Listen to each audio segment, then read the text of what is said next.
Hi everyone, how's it going? I hope you're doing fantastic. In this week's episode, I spoke to Coral O'Connor, New York based producer, DJ, and label boss. He released music on Piv, Inermu, Rutilance, Housepath. He runs his very own imprint called Yuzu Music. In my opinion, one of the coolest independent labels out there, which makes it even more special for me personally to have been able to place music on it in collaboration with Erratic. We talked a lot about how Coral started Yuzu, what his vision for it is, how to actually run and manage a record label that releases both on digital and vinyl. We talked about the challenges and difficulties of actually having a record label, and Coral shared a lot of insightful tips on what to do if you want to run your own record label, what mistakes to avoid. But enough of the chit chat now. Let's dive in. Please welcome Coral O'Connor. Enjoy. So tell me a bit about your music story. What's your story with music, with your relationship with music production, and how it all started out, basically? Yeah, that's a really good question. I guess it goes way back to the 90s. My mom always listened to compilation CDs from old school trance artists, Armin van Buuren, Tiesto, that kind of stuff. So that was like my introduction to electronic music specifically. I was always fascinated with sound design and synthesis. Anytime I saw a synthesizer, I thought it was just really cool to mess around with. At some point when I was maybe like 12 or 13, the school I was attending at the time had a computer lab that had music software loaded onto the computers. And I thought that was the coolest thing to mess around with. And that was kind of my early introduction to, I forget what the software was called. It was like a Sony software. Like Oh, it maybe I've never heard of that. I forget. It's It's a long time ago now, but yeah. So I just thought it was the coolest thing messing around with electronic music. I eventually picked up GarageBand in high school, and then moved on to Logic, which has a lot more capability, and just kind of. I think I started out trying to make like hardstyle music, and nice. then I graduated to dubstep in college and messed around with stuff like that. I've always liked deep music, so I just over time um, went over to like kind of deep house. Some trance, I guess, several years ago, but just kind of gravitated towards deep house over time. Towards That's what stuck Yeah, with you the most. yeah, exactly. It's one of those things where like there's a while where I was making techno, hardstyle, like all these different genres because there's cool things that I like about each of those styles of music. But in terms of like settling where I am now, it's like I didn't really choose it as much as it kind of chose me and just never left. So that's how I got onto my current trajectory. How about your clubbing experiences? Like, let's say the early clubbing experiences. Because did you grow up in New York or No, outside? no, I grew up outside of Boston, uh, and yeah, I went to college up at University of Vermont. For those who don't know, Vermont's not really a big metro area. I mean, there's like I went to school in a college town, and there was bars and small clubs, but not really a club scene. I was lucky to have a bunch of friends that got into house music and techno, and when I moved to Boston after university, we'd go to this one club, Bijou, which I mean, we've seen Loco Dice there. We saw Joseph Capriati, Len Faki, like big techno artists would go through there. I think Chris Stussy played there maybe last year and sometime in the last couple of years. But they'd get big artists like that, and my friends and I would go there a lot. Good sound system, good lighting, good music in Boston, which isn't it's not like New York City or Miami. Boston's not like a huge mecca for electronic music like those other cities, but that was kind of the main clubbing I did in my 20s. And you've built quite a solid reputation in the underground deep house scene. I'd say. I think from all of the artists that I found personally, I thought that your music was very much the definition of deep house that I was missing at the time when I started DJing. So, if you to the question, if you had to describe you as an artist in like 3 words, what would you want other people to say about your music? Oh man, that's 3 words. Let's see.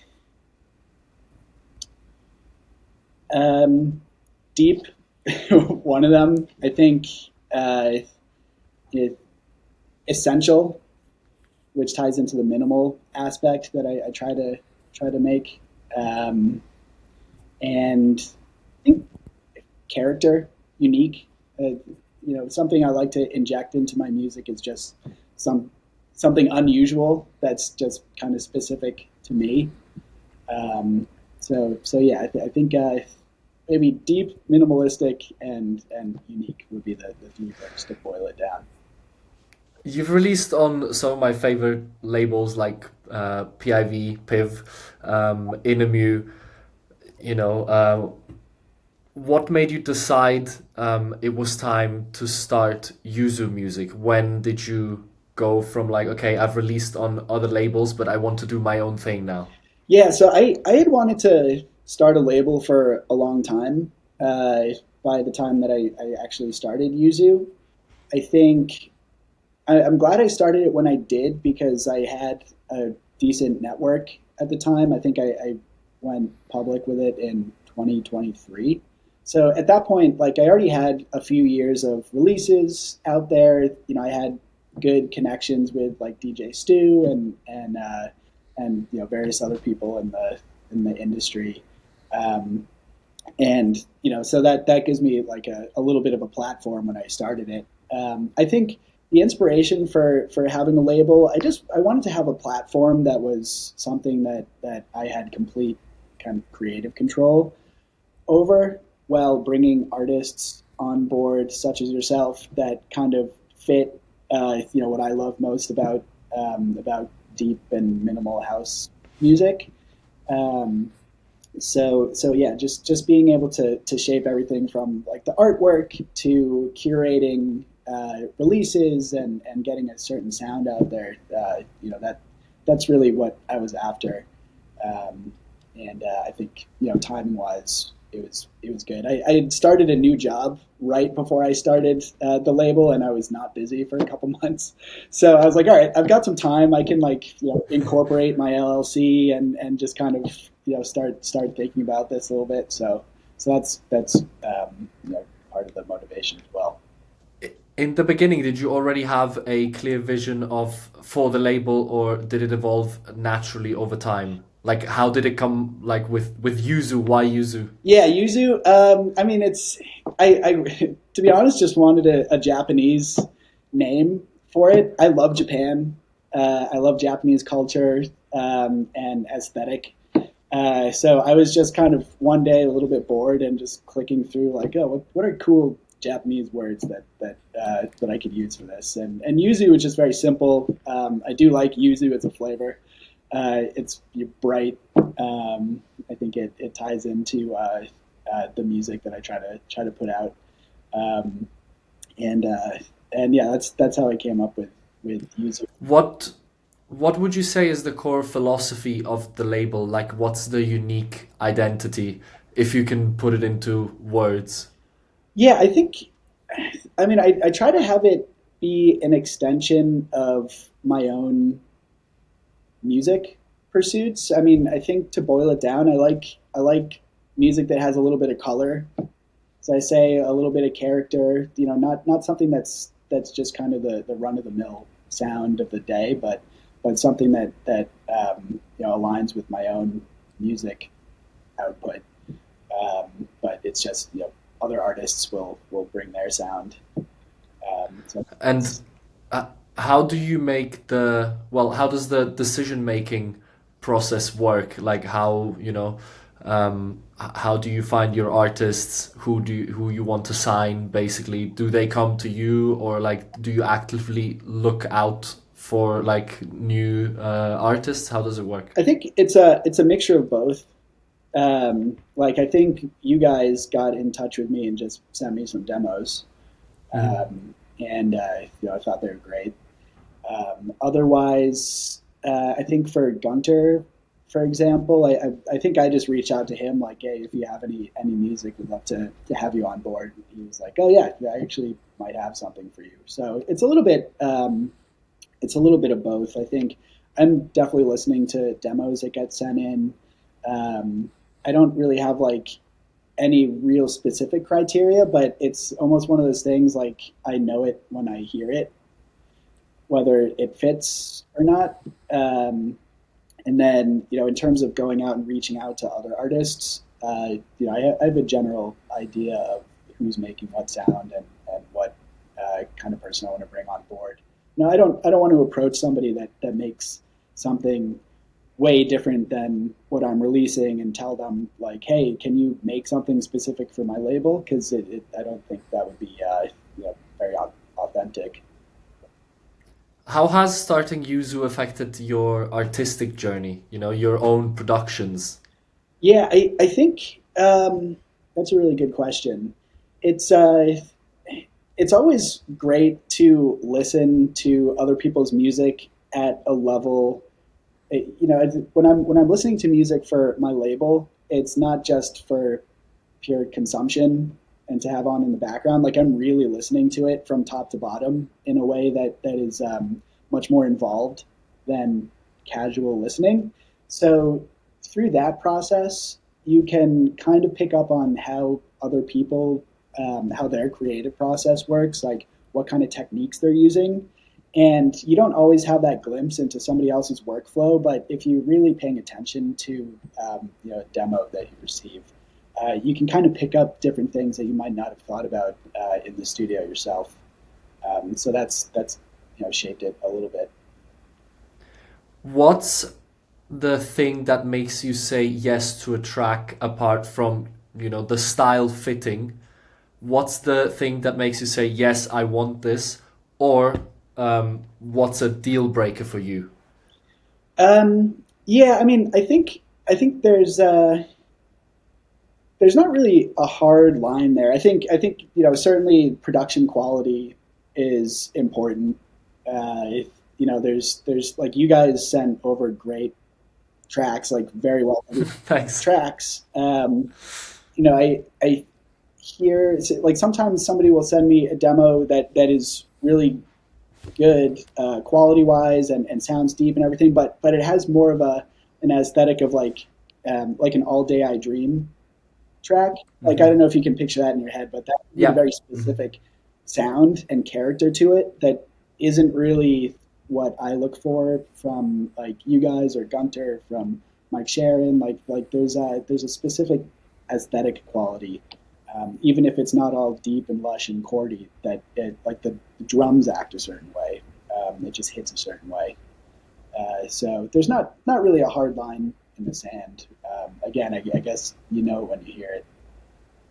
Have you ever had a situation where someone sent a demo and you thought that the track was fitting perfectly to Yuzu, but you felt like you had to give some feedback for them to change something? Does that happen? Is that a thing? Yeah, yeah, yeah. Once in a while. I mean, I try to try not to do that unless something's like really standing out. For example, and I've had this told to me. I think for my PIV release, Chris Stussy gave me some feedback because he was still involved in the label back then. He was like, "Oh, this track is awesome, but it has too many sounds. Try to take a couple things out; it'll sound better." So, so like if there's something that really jumps out that's not needed and kind of takes away from the overall track, like I think it's worth pointing out. Um, and I think that's helpful too. Like I wish people would tell me that more often because you'll hear something differently when you're an outsider than when you create the track. So the feedback process, like if you have really good elements, like if the drum's awesome, if the bass is awesome, and the synths are awesome, but there's some like vocal loop in there that is off key or just kind of takes away from the really good parts of the track, like I think it's worth pointing out. And you can go about it in a nice way. It's not meant to be disrespectful, but it's certainly helpful. And also, if it's Chris Stussy telling you, it's probably a very, very good, insight that you're getting at the same time. Yeah, yeah, for sure. I remember like I asked him, I was like, hey, should I lower the volume on this hi-hat by like 1 decibel? Like I'm not sure whether I should do it. He's like his response was pretty simple and effective. He was like, man, I've learned like if you have a thought like that, you should just do it. Like because it's telling you something. Like if you have that thought, then there's a reason for it. So It's like to trust your intuition, yeah, basically, on yeah, it. exactly. And I mean, there's no the part of the challenge of making music is there's no right or wrong answer to anything. It's things fit or things don't fit, but like in between, there's a lot of gray area. So yeah, I mean, there's not really a right or wrong there. At what point is Yuzu now, in a sense? Do you look for many different artists, or are you looking for like long term, let's say, collaborations with artists that you're going to sign for the foreseeable future? Yeah, I mean, I love the idea of having repeat artists. Like I have a couple of records out on DJ Stu's House Puff records. I love the fact like you can have an artist that makes a sound that's like so good for a label platform that they come back again and again and again. And I certainly love having relationships with, working relationships with the people I have on board. And like I like going out and listening to people I haven't necessarily heard before. Uh, bringing somebody new. That's also somebody that I would now have in my network of people. So it's a mixture of both. I think familiarity is great, and also trying to find something new and fresh that also fits is always a good thing too. Like a good balance between the two of them. Yeah, exactly. Let's talk a bit about vinyl versus digital releases. I'm very curious about that. How do you balance that in today's music landscape? Because it has changed a bit. And I'm talking about like how fast you can release vinyl versus digital, and it goes in periods as well. Sometimes it's like available immediately, sometimes it's a bit delayed. How do you balance that? How do you manage it? Yeah, I mean, I just kind of take the position. It is what it is. Like with so I started a relationship with Synchrophone as my vinyl distributor, and around Gunter's release, that's when I started doing vinyls because I love having a physical. Uh, Likewise. yeah, And actually, the one on user is my first one yeah, ever. that's awesome. I'm glad I could do that for you because it is cool. I mean, I don't know if you can see it, but I've got my I do see it, yes. on my wall. Um, it just adds something so nice. But with that, there's a whole manufacturing process, and apparently, recently over the last couple of years, there's been delays in that process that kind of push things out. So, sometimes the vinyl will come out quickly, sometimes it doesn't, and it's like, I just kind of want to have it in general, even if it comes out a while after the initial release. How does that affect your schedule, like your release schedule? I don't think I would actually say it's kind of a good thing. For example, you'll have the digital release, the digital announcement come out, and then just the sad fact of the music industry these days, like people have short attention spans. So you'll do this like big fanfare for the release, and then the release will pass and there's not going to be much chatter or whatever. But then if you have a vinyl coming out and it comes out like 2 months later, you can start posting about it again, remind people like here's the release, maybe drive up some traffic to whatever channel or streaming service in the process, and then you have the vinyl product to look forward to. So it keeps it's in a way it keeps engagement up, after the initial release. So that's the one silver lining, I guess.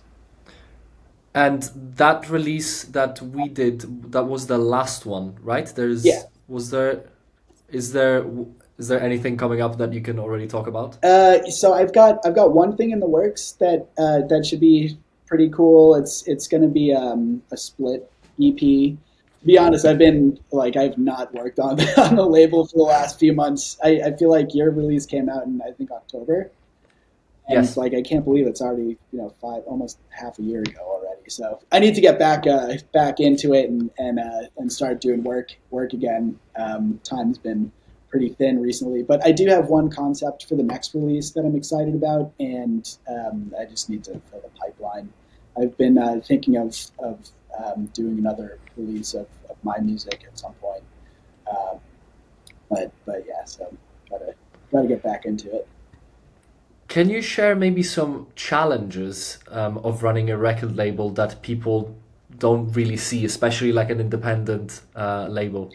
Yeah, I think it's definitely hard to get visibility up, especially if you're like me. Like I'm not a touring DJ, um, but basically the only time people hear about my music these days is by looking through my back catalog, or once in a while I'll have a release out. Um, so trying to spread awareness and get people to care enough that are not active in the scene, but more just fans or consumers of music. It's definitely challenging. I think I try to drive up engagement through like Instagram has a feature where you can boost posts, like basically like put it into people's feeds who aren't already following, and that's driven up like a follower count. Um, but it's certainly tough because I'm also balancing a full time job and my relationship and my social life and other things I've got going on. So it's definitely challenging. Could you run us maybe through the process of like a release, both on the digital and physical side? Sure. Like, what are the different steps when, for example, someone sends you a demo from them to the actual physical product? Yeah, absolutely. That it's relatively simple. Like once you do it once, it you can kind of get into a rhythm. But basically, I've got the music sorted, uh, and I will start putting the artwork together. Like I've got a graphic designer who does all the pictures for Yuzu. I'll try to get that sorted. I'll get the songs mastered, um, which is another step. So between getting masters nailed down and artwork nailed down, sometimes that can be a process that takes a little bit longer than anybody hopes. The graphic designer always seems to be going on vacation, right? Right. Uh, right when I need him, but he always delivers eventually. So like once that stuff is kind of nailed down, then I'll go to my digital distributor and I'll put together the release and the metadata. Make sure I've got the right Spotify account for when they put it on Spotify, and fill in all the information like how the release is going to appear on Beatport and other stores. And they typically have there's an expedited service that you can get if you want the release to come out like in a few days, but generally it's about a month before your earliest release date digitally from when you submit everything and prepare it on there. At the same time, like I'll reach out to the vinyl distributor because that process is a little bit longer. So I'll probably reach out to them a bit earlier than the digital distro just because of the drawn out process. But they have their own materials that they need. They need the artwork in certain formats and all that, and mastered tracks, of course.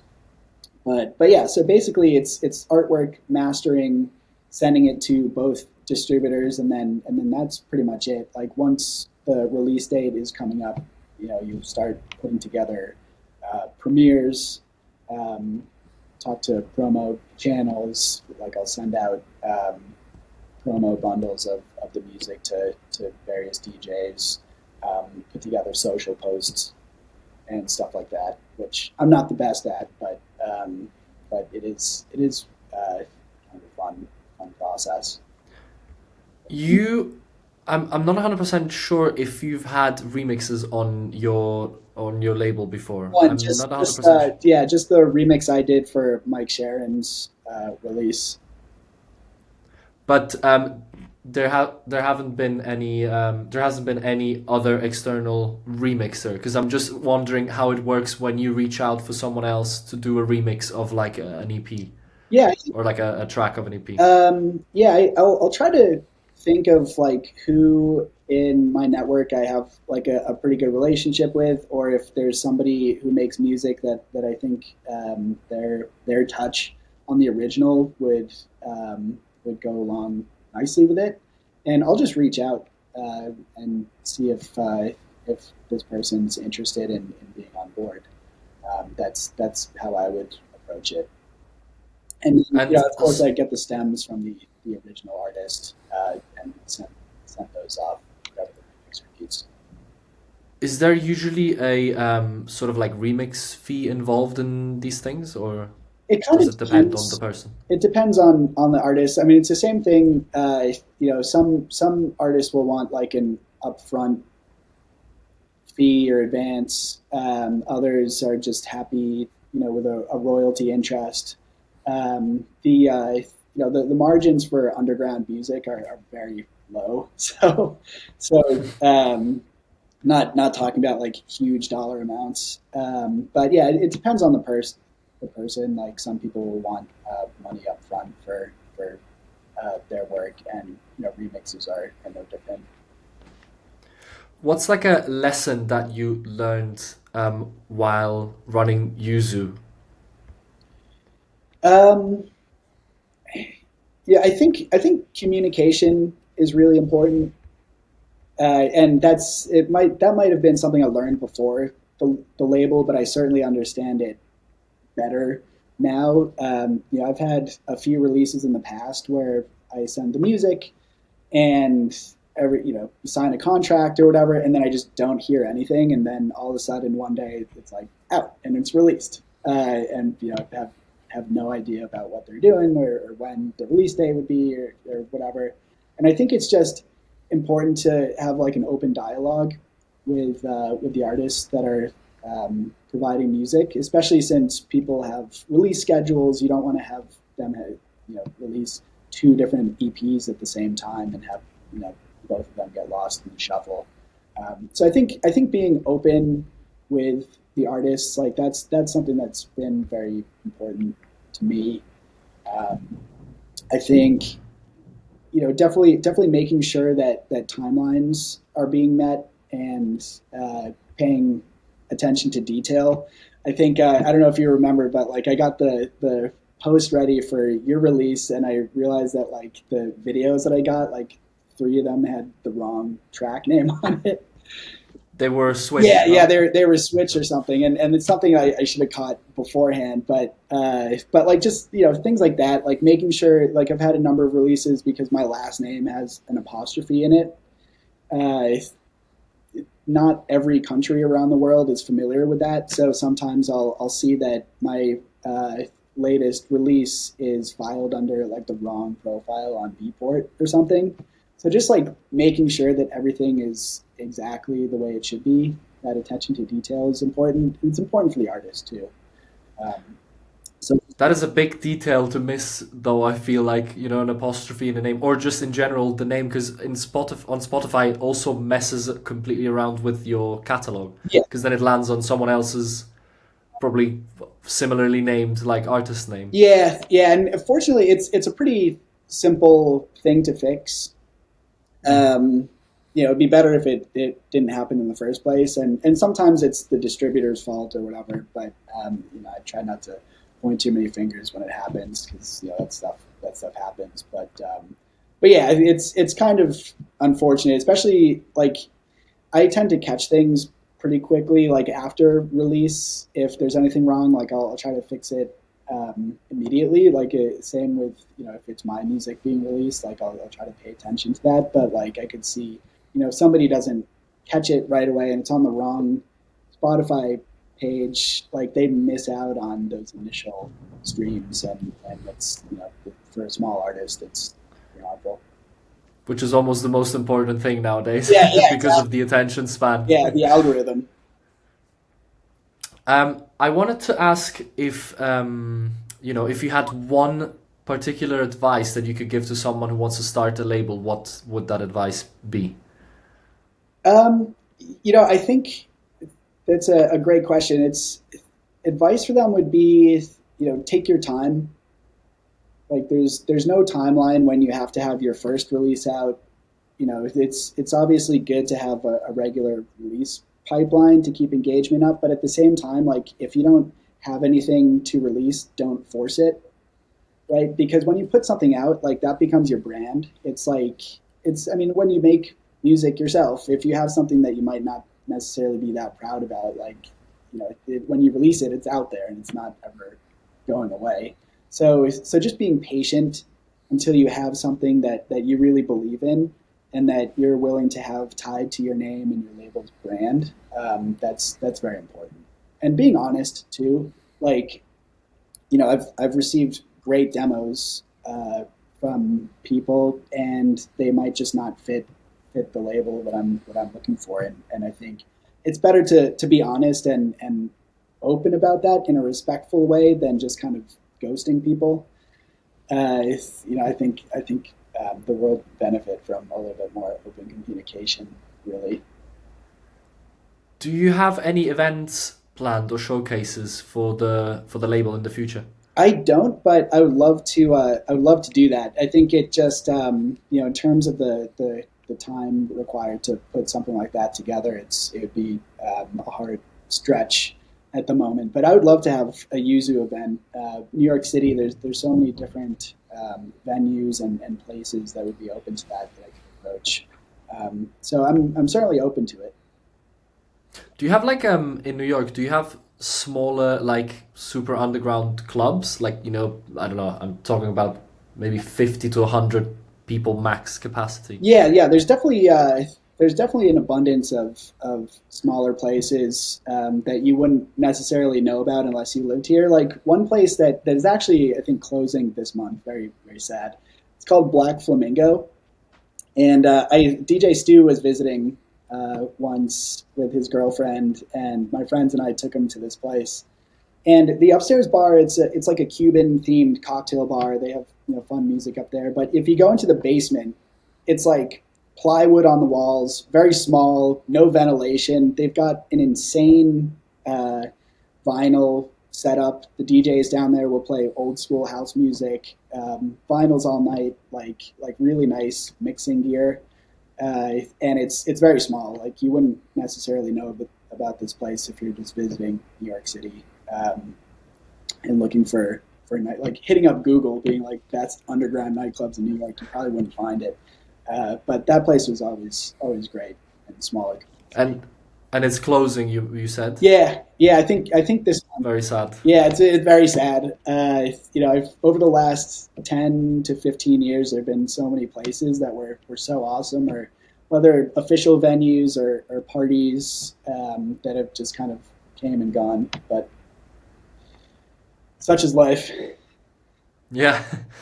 Um, Running a label means you're consistently listening to other people's music, and you touched on this earlier a bit. How has that influenced your own productions in a way? When listening to other people's music or other people's demos. Yeah, I mean, when you hear somebody else's music and you're really listening to it at a deep level, like you just hear like how they are expressing themselves. You're hearing like their interpretation of what house music or whatever should sound like, and you might just pick up on little things that they do, little nuances or idiosyncrasies from their music that haven't been part of your own work stream. So it's a little bit mind opening.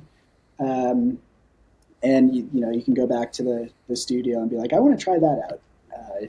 Just shake things up a little bit.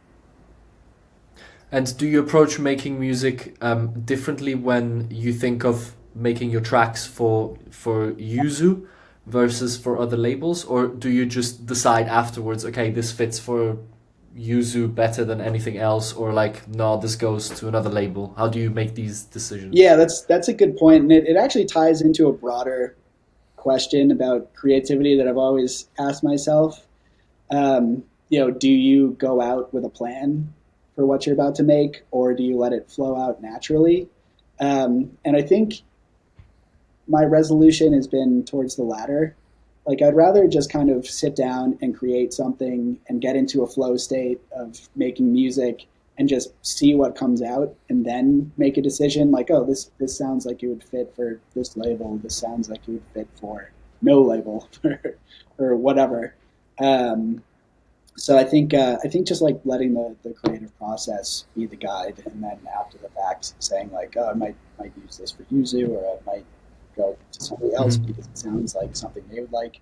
Because I find that if you approach it in that way, your output will be a little bit more authentic, right? Because if you're like, oh, I want to make this song because I want to release it on this label, then all of a sudden what you're trying to create isn't really what you're meant to create. You're trying to force something that might not be as authentic and genuine as it would be if you're just letting it flow out.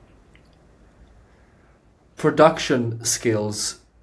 What was a turning point for you where you felt that your music leveled up? I think I mean that's an ongoing battle. Always trying to be better, to push the boundaries a little bit. But I think in the mid 20 teens, I discovered what's now known as minimal deep tech. I was, found Janaret and Paulo Rocco, um, artists like that, like in 2015, 2016, that were making this blend of deep house that was also like kind of techie a little bit, and just like I had never heard that stuff before. Um, so, so I think in terms of leveling up my own production, like once I discovered that sound and started kind of focusing on that because it really resonated with me for whatever reason, I started trying to emulate what they were doing, um, and that really kind of got me onto my current path, I think. Um, so just trying to keep up with those guys. That that kind of helped. What's the best advice that you have received in terms of music production? That I've received. I wish I received more advice, to be uh, yeah, because I never really had too much of a mentor, really. Um, but I think, I mean, with what I was talking about from Stussy earlier, being aware of when you have too many sounds, or like if you have the idea to do something, then you should probably just do it. Uh, DJ Stu, he gave me a good piece of advice: lower my bass by maybe 1 decibel, for just like mixing advice. And those are kind of just like technical pieces of advice. I think everybody will say just generally, um, don't try to force anything. Just be let your music come out authentically. That's That's actually a very good point. I'm wondering if you've ever, because I have that a lot, for example, although I'm not a touring DJ at all, yeah. but I sometimes struggle with, okay, do I make something that's a bit like slower, or like I just feel like doing that, or should I be like, how do you say, shaping it so that it works more for the dance floor? Do you ever have like these like inner conversations with yourself? Um, to be honest, I haven't had that particular one. I think, when I'll basically start out making a song with choosing like a random BPM. Really, like it usually falls within a certain range, and then within that, like I'll start making drums, and then I'll start playing with synths and basses, and like over time, you'll start to see what direction you should be taking the song in, rather than trying to make those decisions at a conscious level. Like, because you might make one rhythm that just sounds like it needs to be 123 versus 128, for example, and so you just kind of gravitate towards that. So I've less like conversations, internal conversations about that kind of stuff, and more trying to like let it guide me. Let it flow and see what happens basically. Exactly. You're running a label, you're a DJ producer, you're also working, if I'm not wrong, in law. Is that correct? Yeah, that's correct. How do you manage all of that? Because also your job in law is like, I mean, I assume that it takes a lot of time as well, Yeah, especially like full time. yeah, it's really really hard to get the balance right. I think back in the COVID days when the world shut down, it was much easier to get time to make music because I was working from home every day and I didn't have to commute anywhere. So like in the morning, I could pop open Logic for like an hour and noodle around. On the weekends, like wasn't really doing anything because everything was shut down. So it was much easier to balance it then. Um, Now it's like I'm in the office 4 days a week, and uh, it's time is much more constrained. I think I am generally free like Saturday mornings and like early afternoon when nobody's bothering me. I can get like several hours of just screen time in front of Logic, and that's really like when I do most of the heavy lifting for making music. But otherwise, it's really tough. It's like late at nights, or like on Friday, I'm working from home, so like early in the morning, um, that's when I fit it in. And with the label, it's not like I have to be anywhere specific. Like I can do a lot of that, just from my phone. But that's also like a evening, early morning type of thing. Do you try to make it like a regular habit, or is it something that you, I mean, very spontaneously, like you get up and say, okay, today I'm gonna make something, or is it just whenever you have time? It's kind of all of the above. I think. I mean, I definitely want to consciously like set aside time for music because it's important to me. And I think if you want to do anything at a professional level, even if it's not your sole profession, like you do need to be dedicated to it and be consistent with it. Fortunately, like the heavy lifting, the initial learning curve is kind of in the past for me, so I can just sit down and just noodle around and make something decent. But I definitely consciously try to set aside time each week specifically for music to make sure that I'm continuing with it.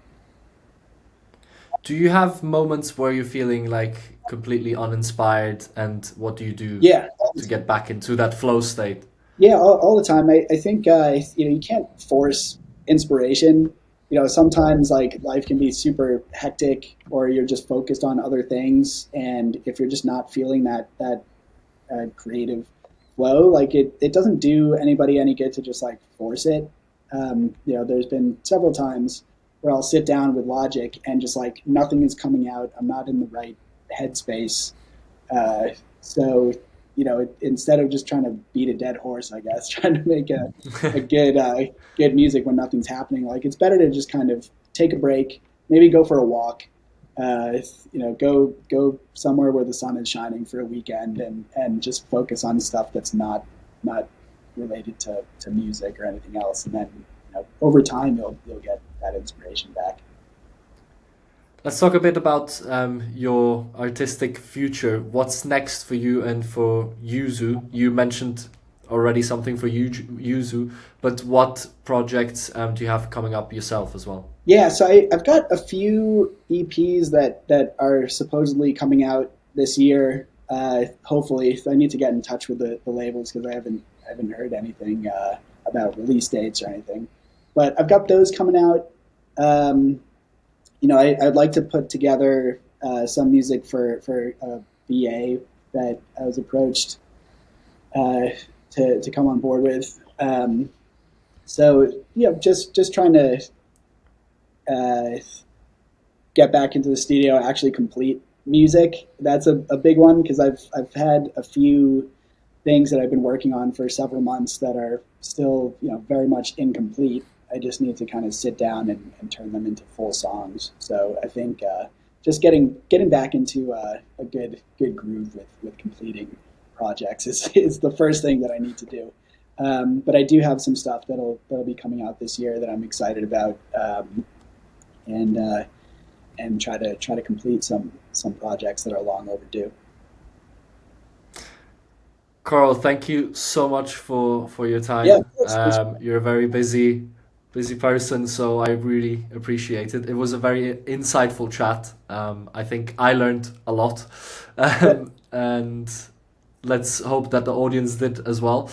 Um, Again, thank you so much, and we'll be in touch. I think Yeah, yeah, we absolutely. can expect big things from you. I'm very curious about your EPs that are gonna come out this year, and yeah, we're very excited to see what's next for you. Yeah, yeah. Thank you so much. It's been a pleasure. Thanks for having me on.